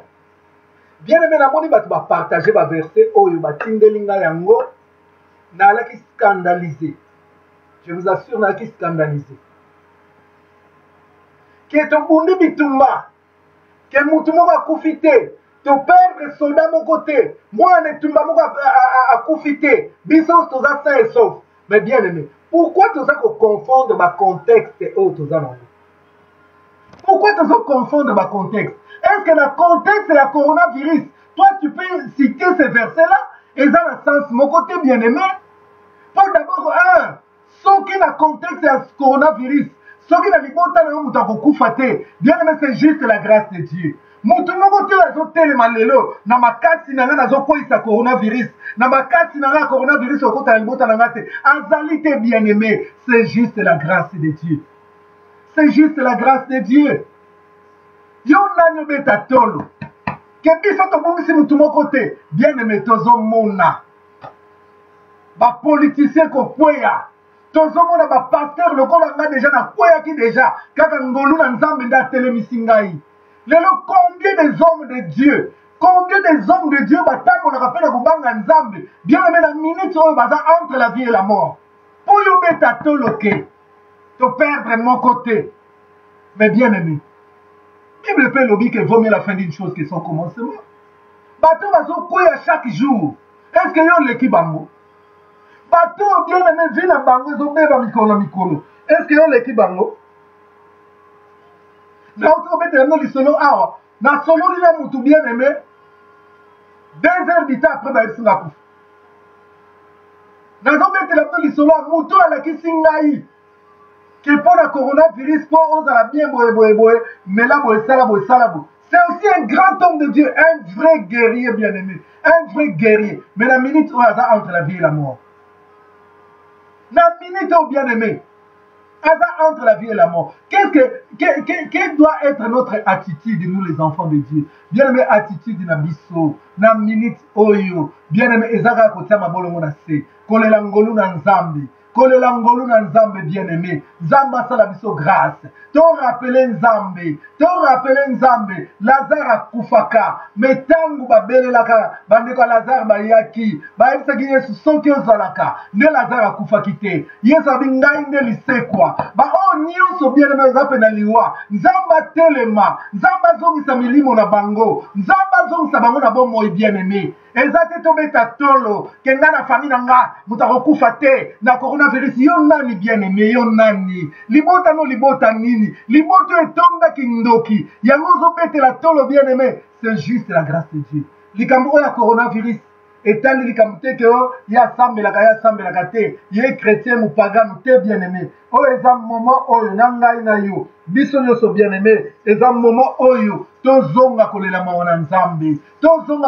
na nzambe bien aimé balobi ata moi ntango ebimaka mpona mutu nyonso moi ebimaka mpona bato malamu te tokaka mpona bato mabe te yango tolelela nzambe na biso bien aimé nga nazokamwa meme na minute naotala mpe bato mosusu na Facebook na ntango corona bien aimé azosukisa bato nazomona bato na Facebook oyo azofinga nani ngame est-ce qu'ils ne comprennent pas eza ntango totia na se ata bakonzi yango ya mokili basarkozi balobi botia na se confinement mama na tata ata boyokanaka te eza periode bosalake boyokana bovanda boyokana mabota na biso totia na se tolelela nzambe asala biso grâce tolelela nzambe bien aimé nzambe asala biso grâce nga nazalaki na hôpital bien aimé namoni bato batio eleki tio eleki ekeboye nalobi me bato oyo baza ta na makoki so koyebisa nzambe un mot te mpo na vi na bango bambongo nyonso baza nango ebele etalisu bango te bien aimé yo na ngai paster eza ntango kobeta tolo te ke nga aza na eglize ya monene yo oza na eglize ya moke nga naza boye tout est grâce bien aimé tout est vanité yango wana bien aimé ngai lelo oyo so bakotuna nga paster miko loba liloba moko sur vie na yo nakoloba kaka vanité de vanité tout est vanité bien aimé tala vie na yo mama tokomi lokola bana mike bakangi biso na bandako bien aimé ozoyeba eloko nini osala te mama bokabwanaki na papa na minute ya confinement boza na ntango papa komi kovanda makangu mama yo pai mosusu te botia na se s'il vous plaît je vous en supplie botia na se eza ntango oyo tolelela nzambe bino ozoba est-ce que la nature même ne vous enseigne-t-elle pas bien parce que corona oyo eza koteya biso te namoni mosali na nzambe moko abengi nga ntango nazosola na ye alobi nanga engena bima me picho alobi nanga papa yo oyokaka te meme ntango ya corona okovanda na ndako te ederange nga yango navandi kaka na ndako bien aimé na bana mike bakomi koloba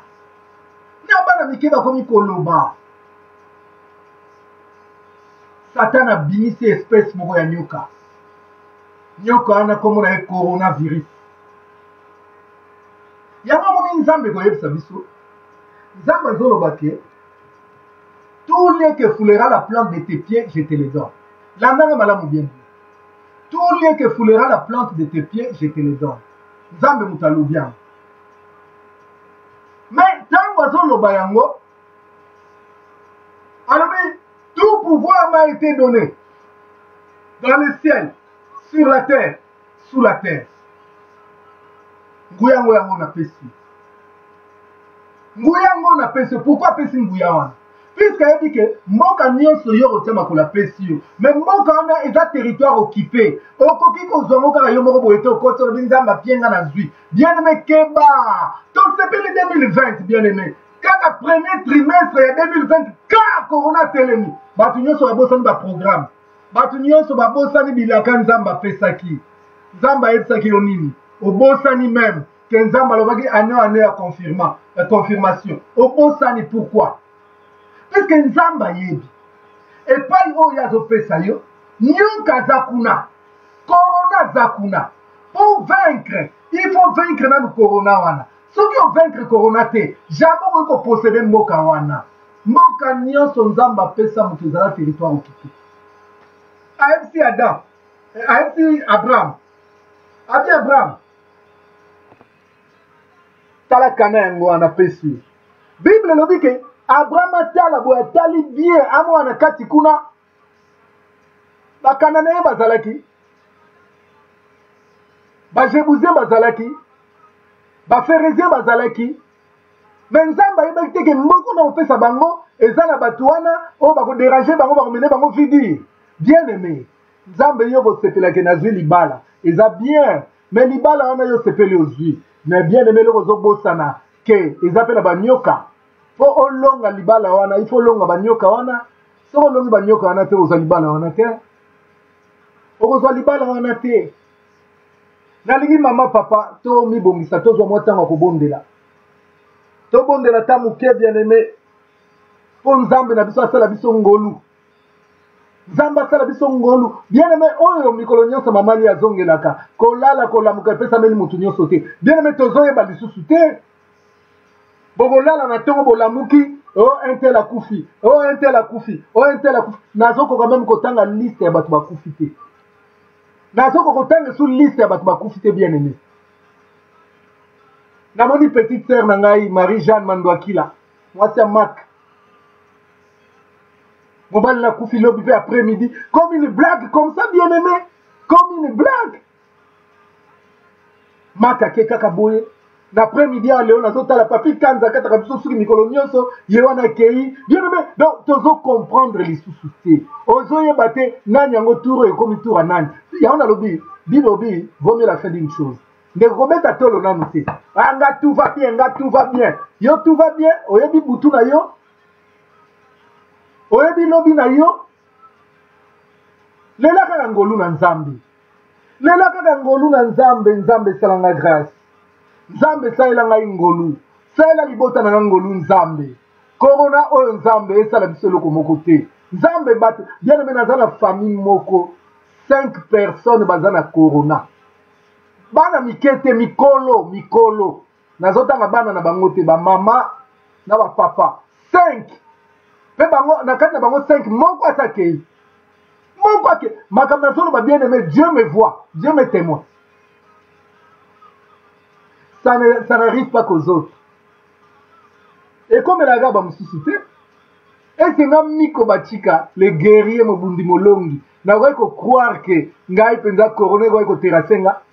Ah! Mais bien aimé na lala, na lobi nzambe, kaka yondo za nzambe. Nabi Yesu kaka yondo za nzambe. Yamato yembaga même dans le combat, Jésus est Seigneur. Même dans le tombeau, Jésus est Seigneur. Il est sorti du tombeau, il est Seigneur. Bien-aimé, mondo ezanga maboko ya Satan. To matato kita. Yango moni bien-aimé, bato bazo dominer monde oyo. Ba G7, ba G20. Bien-aimé, bango bato batelemi pona kotalisa biso ke, en tout cas to komi en guerre. To komi en guerre. Jésus bien-aimé. Jésus. Si ma mikomi sa tu ko se quoi. Yesu a telemi par lobby. Tout pouvoir m'a été donné. Voici, je vous donne maintenant le pouvoir de marcher sur les serpents. Vous comprendre, bien-aimé, serpent ancien. Oya tambola na bana Israël. Coronavirus. Oya yesko ko tambola na biso. Pona ko détruire biso. Yesu alobi, voici, tout pouvoir m'a été donné. Mais je vous donne le pouvoir de marcher sur les serpents. De marcher sur coronavirus. Bien-aimé, to ko tambola likola coronavirus. Kaka na kombo na Yesu. En tout cas, ceux qui ont bon wanité. Na ete ceux qui ont bon wanité. Ceux qui ont bon wanité. Yo mo kozala na problème na vie na yo. Ozala na problème na libala na yo. Ozala na problème na santé na yo. Oli otala na makamu na yo. Yo wana koluka kaka ndenge kaka ya ko critiquer ba église, ya ko critiquer ba sali na Nzambe. Ba sali na Nzambe kaka ko senga ba dini. Mama, ya yini na kati. Yo telema nyata coronavirus.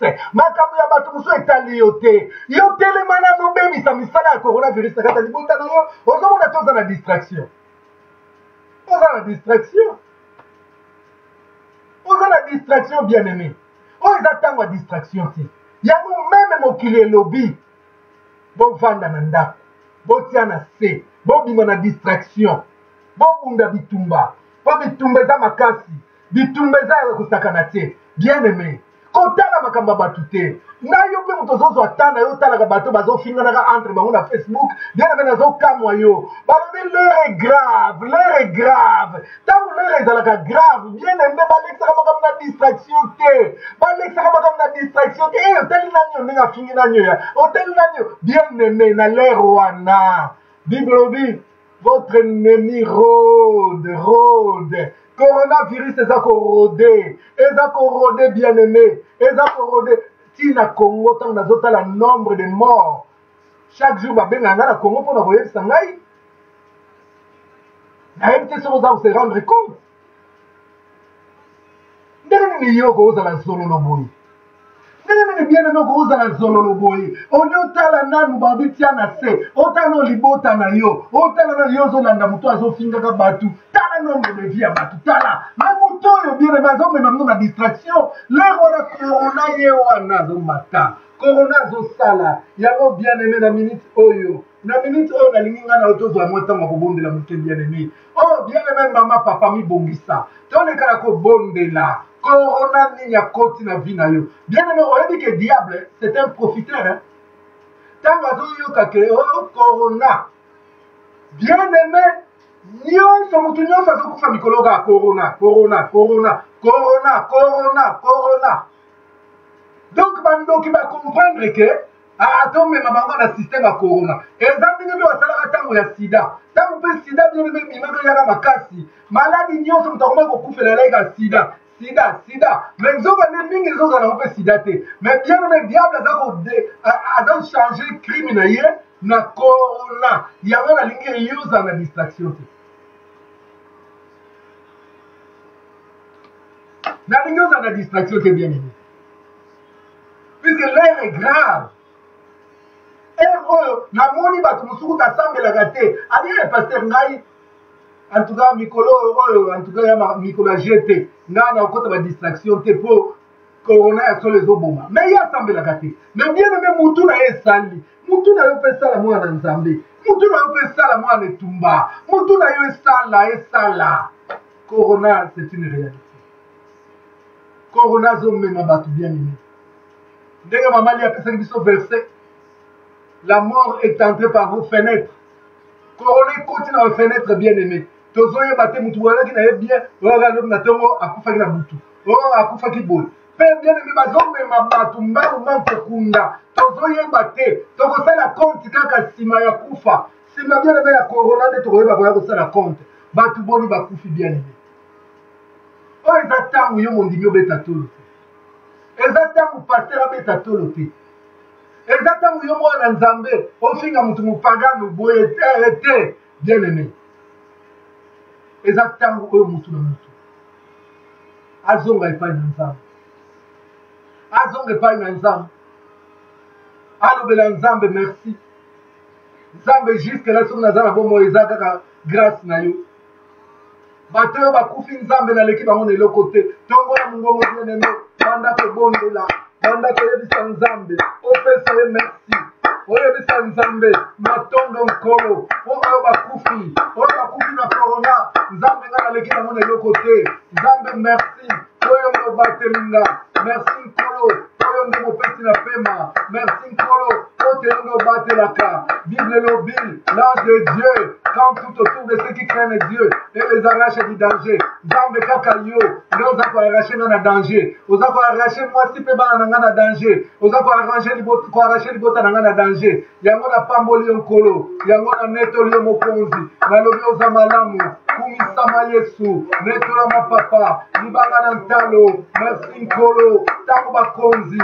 bato minene baza kokufa na corona yo ozobatela biso yango napamboli yo nkolo yango na netoli yo mokonzi yango napamboli yo papa merci yesu nini nakoki kopesa yo nzambe tozomona des grands de ce monde nzambe tozomona bato minene oyo nkolo baza bilombe na mokili oyo baza kotika mokili nzambe kasi yo nde ozobatela okolo ngai oyo nasilaki kokende ngai oyo nasilaki kokufa nzambe nasilaki kokende na corona mai nini nzambe nga nafuti yo po yo ozongisa nga envie nini nga napesi yo po te yo ozongisa nga envie nzambe ezali bele ngolu na yo yesu ngolu na yo yesu yango napamboli yo yango na netoli yo mokonzi zwa lokumu bien-aimé kumisa nzambe pesa ye merci pesa nzambe merci oyo nde azobatela biso azosalela biso ngolu na kombo na yesu kristo dans le nom de Jésus-Christ. Yoka bien-aimé. Bible ezolakisa biso tozala prudent comme les serpents. Oyoki bazongi biso wana nyoka. Po nyoka aza prudent. Bible ezolakisa biso tozala prudent. Na ntango oyo bien-aimé.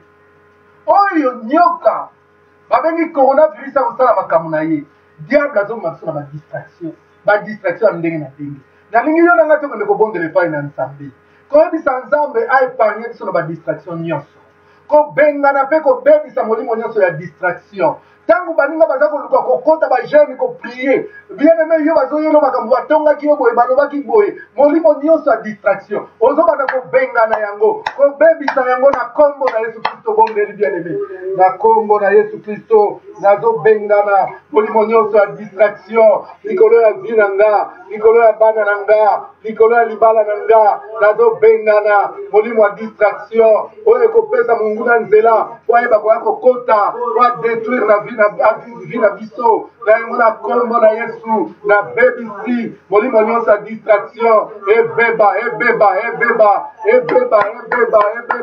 bengana molimo ya distraction na libala na yo ekoki koya na nzela koswana na nzela kotonga bengana yango ebeba incompréhension eza distraction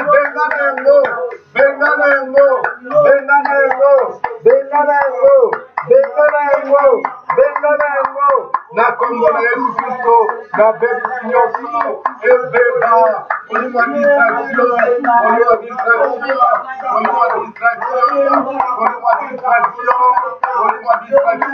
na bengani obima kende bisika bikauka na kombo na yesu kristo ebeba molimo ya distraction libala bilanga libala ndakulanga ya koswana ya incompréhension alebimaka bisaka kende alekanga bisaka kende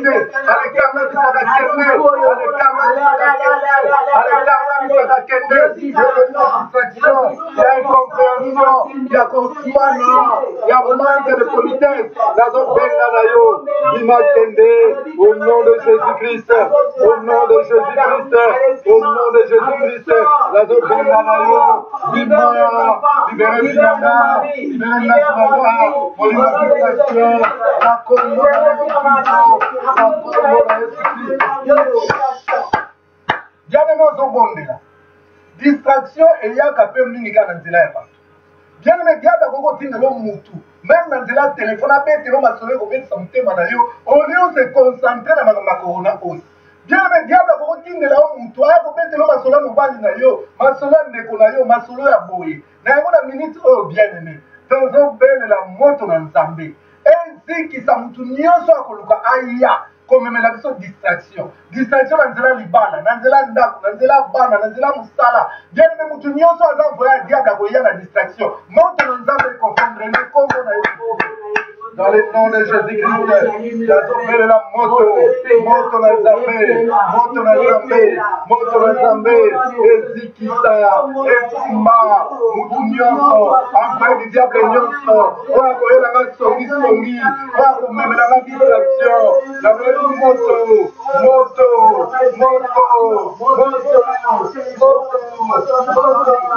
moto na nzambe ezikisa ye na kombo na yesu kristo le fait de voir, etumba, consommer, mutunyoso, la distraction, mutu nzambe,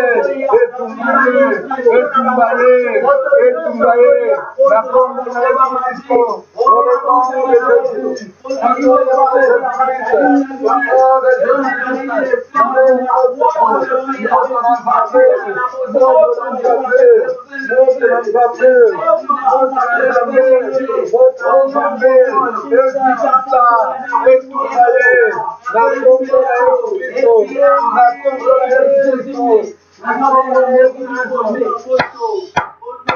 bien-aimé, tant coronavirus va lancer yango na mokili oyo nayebi yo bien-aimé baétat major nyonso bandoki basali baréunion bachange baplan balobi totia bango na liste bato ya corona mpo moye basuspecte biso ekozala te na yango bien-aimé nalingi liste nyonso oyo monde ya ténèbre et concevoir batie comme on a kati na liste bato bakufa na corona liste on yamba moto na nzambe na kombo na Yesu Kristo liste nyonso oyo bandoki batie kombo na yo kombo ya bandeko na yo kombo ya bana na yo na liste bato bakufa na corona liste on yamba moto yamba moto yamba moto yamba moto na kombo na Yesu Kristo na beli moto moto na nzambe moto na nzambe moto na nzambe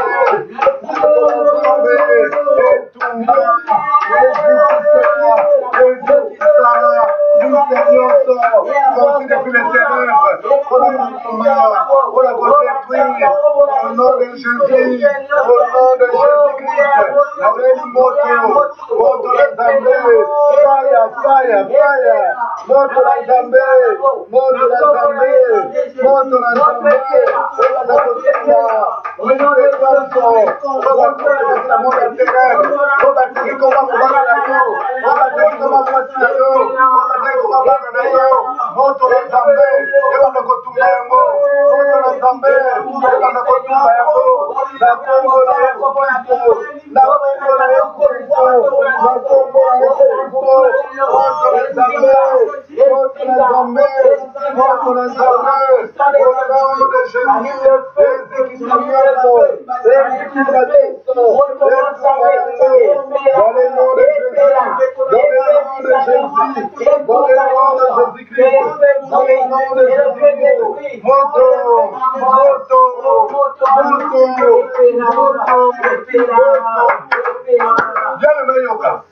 Bible nous dit que le boko à Pharaon est tellement puissant le colo en Israël. Ata relâché bango. Bakoyeka ko kanga bango pe ko nyokola bango. Bien aimé na coronavirus balobi. Et là makasi ezozala pema étouffement. Loboko nini ezo kanga kingo na yo. Loboko nini ezo simba kingo na yo. Bien aimé mon frère na lobi balobi azalaki bien kaka tanga koti na ambulance. Pemeye makasi akati pema bien aimé. Oh, Job a dit que le malheur ne sort pas de la poussière. Et la souffrance ne germe pas du sol. Bien aimé, loboko nini. Oh, bien aimé, ezako étouffé. Oh, ils ont même un moutou na kufa. Tant que suna no kufite. Mais tant que ba ko zoyo ka, oh, azalaki ne kaka bien ha, bakangi loboko nyonso. Oh, soki déjà c'est simbaki. To oh, ezo ya po simba. Bien aimé. Esimba bomo ina, bomo ya mobali na yo, ya mwasi na yo, ya bana na yo, ya baboti na yo, ya bandeko na yo. Bien aimé zwa mopanga na Nzambe. Banda ko kata. Loboko oyo eza deja eko simba. Pe oyo eko ya po simba. Banda ko kata yango. Loboko nyonso oyo ezosalela coronavirus. Mpona komema pema. Mpona koka etufe. Banda ko kata. Kata yango. Loboko nyonso kindoki. Oyo eza komema pema. Oyo eza ko etufe. Kata yango. Na kombo na Yesu Kristo.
Bien-aimé, balobi ete musala ya nzambe kokufa te mpona Jérémie.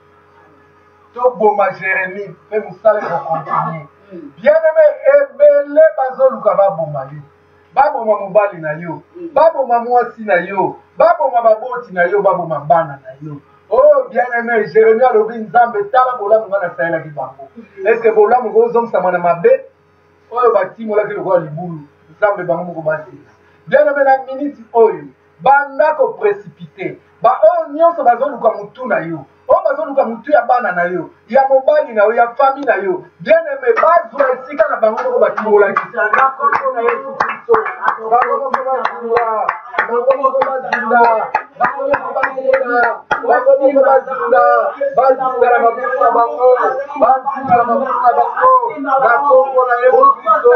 Bazula na mabuku na bango, bazula na mabuku na bango, dans le nom de Jésus-Christ, dans le nom de Jésus-Christ, dans le nom de Jésus-Christ. Bango nyonso batimolaki, bango moko bazula, na kombo na Yesu Kristo, na kombo na Yesu Kristo, na kombo na Yesu Kristo, na kombo na Yesu Kristo, na kombo bondela, bondela, bondela, bondela, yeah, yeah, yeah, yeah, yeah, na kombo na Kristo,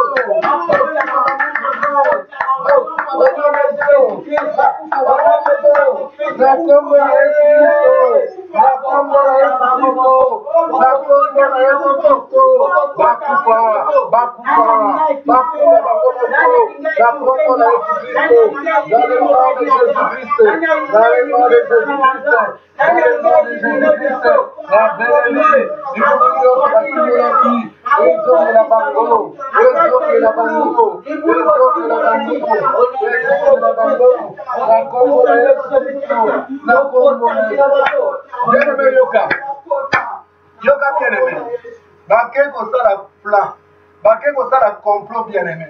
Na complot na bango balobi na mboka oyo mutu asambela nzambe mosusu te, mutu nyonso asambela kaka roi, mutu asambela nzambe mosusu te kaka roi. Mais bien-aimé, oyo bango bakanaki ezala loi établie, bien-aimé echangeaki ebongwanaki bien-aimé. Bango balingaki basambela roi, mais roi ye mo akomaki kosambela nzambe ya Daniel. Bien-aimé, nalingi na miniti oyo plan nyonso basalaki, nzambe alobi former des projets seront anéantis. Bien-aimé, na ntango bazobongisa ba nouvel ordre mondial na bango, na ntango bazobongisa marque de la bête na bango, nzambe amemela bango confusion. Confusion zonga na ka ya bandoki nyonso ya partisan ya diable. Nzambe amemela bango confusion. Tokiteli confusion na ka na kongo na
Au nom de Jésus-Christ,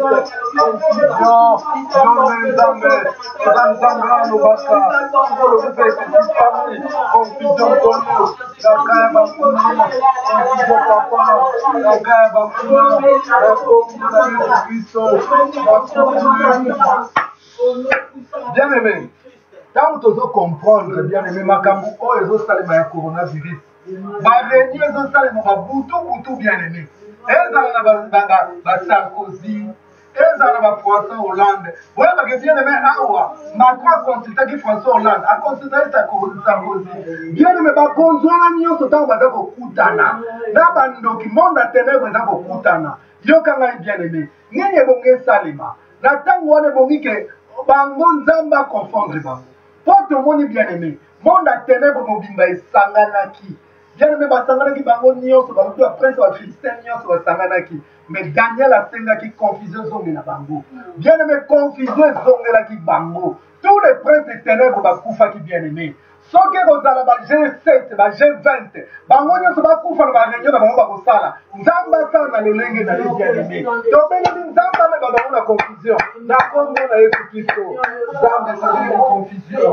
Confusion na yo confusion na yo kolo, confusion na yo papa, na monde ya ténèbres, confusion na yo kolo, na monde ya ténèbres, confusion na monde ya ténèbres, ezongela bango, ezongela bango. Nous sommes des lois des frères, Bazan Zambe, Alteria Pinto, qui a été golo, confusé Zunga Bako, confusé Zunga la Bako, confusé Zunga la Bako, confusé Zunga la Bako,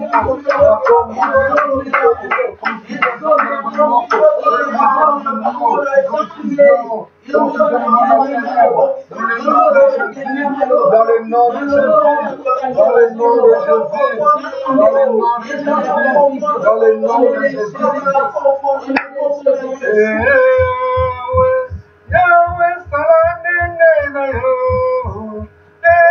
Yahweh, Yahweh, Yahweh, Papa, Yahweh,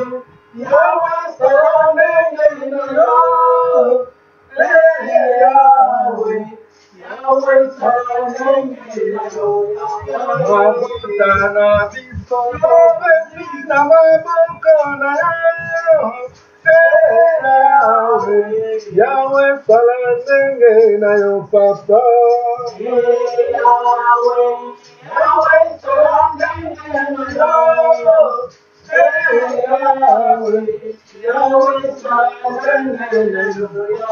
Église na yo totiki na maboko na yo. Yahweh, Yahweh, Salanenge na yo papa.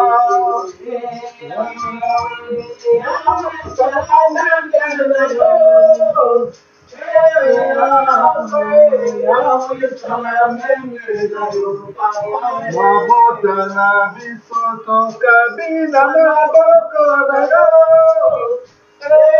Yahweh, Yahweh, Salanenge na yo papa. Yahweh, Salanenge na yo.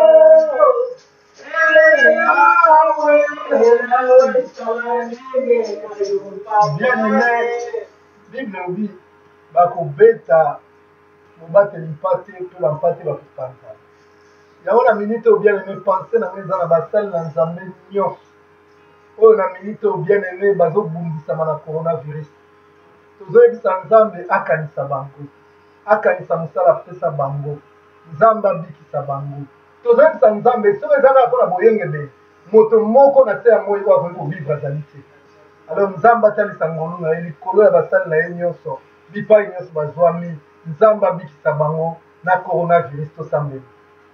Nzambe na bomoi namemi basali na yo nzambe na maboko na yo, nzambe esala bango grâce, nzambe oyo nyonso abetami na coronavirus lokola mpe ezwaki ngai nzambe yo lekaki na kobikisa ngai nzambe bikisa mpe bana na yo oyo kokona na ntango oyo coronavirus ezobungisa bango nzambe efate kombo na bango na liste nkolo efate kombo na bango na liste na kombo na yesu kristo nzambe natiki bango na maboko na yo sala bango grâce sala bango grâce sala bango grâce sala bango grâce sala bango grâce nzambe okosalelaki ngai ezali te mpo ngai ezali meilleur kasi ezaka na maboko na yo sala grâce kolo sala grâce yawe sala grâce papa na kombo na yesu kristo na kombo na yesu kristo na kombo na yesu kristo nzambe sala biso grâce